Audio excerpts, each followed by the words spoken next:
prietenilor, astăzi vă prezint o salată cu ciuperci, cu pep de pui, o salată foarte gustoasă cu cașcaval, are un dressing foarte interesant, nu vă zic ce dressing am folosit, urmăriți rețeta și o să vedeți ce secrete am eu prin bucătărie. Începe cu marinada de ciuperci, deci într-un vas adaug un pic de ulei, în jur de 2 linguri de ulei, adaug 250 de grame de ciuperci.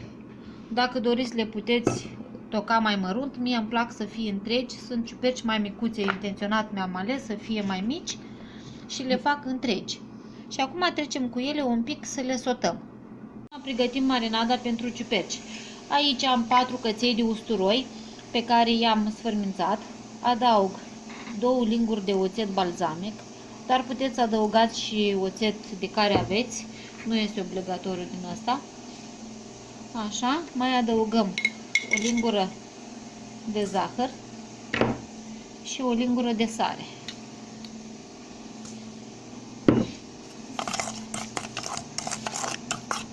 Amestecăm și această compoziție acum să o adăugăm peste ciuperci.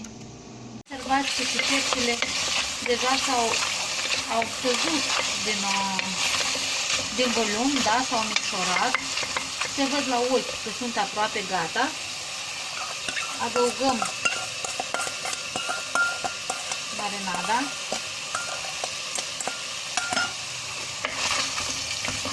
Și le mai lăsăm în jur de 5 minute la un foc mai mic. Lăsăm ciupercile să se răcească. Observați, s-au făcut micuțe, de aia am zis că nu necesită să fie tocate. Mie îmi place în salată să simt așa ciupercuța să fie întreagă. Și acum vom pregăti următoarele ingrediente. Aici am 4 ouă pe care le-am fiert. Le tocăm mărunt.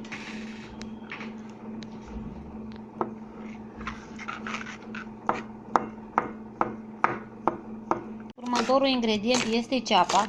Mie în salată întotdeauna îmi place să adaug ceapă, dar sunt persoane care nu iubesc ceapa în salată. Cel puțin în Grecia, oamenii ăștia fug de ceapă și de usturoi, parcă sunt vampiri cu toți aici. Nu iubesc ceapa în salate, usturoiul la fel nu-l iubesc. Deci dacă nu vă place ceapa, nu adăugați. Dar eu consider că ceapa dă un gust mâncării și este necesar. Acum adăugăm ciupercile. Venim cu o mână bună de mărar.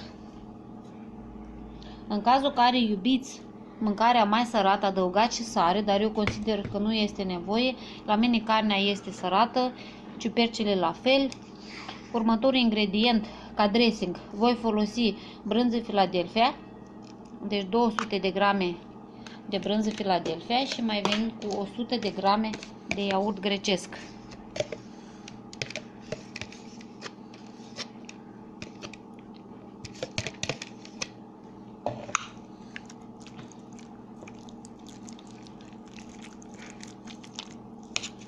Și acum amestecăm toate ingredientele. Acum dăm prin răzătoare cașcaval, 400 de grame de cașcaval. Deci facem la această salată facem o cușmă de cașcaval.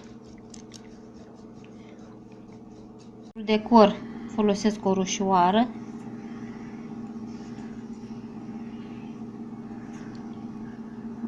Felul acesta o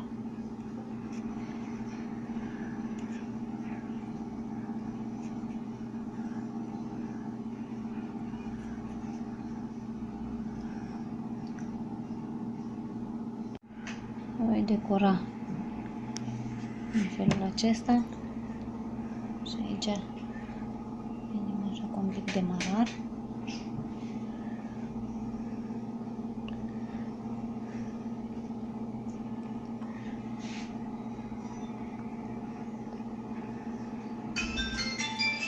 Și în colțul ăsta la alt am aranjat rozeta aceasta.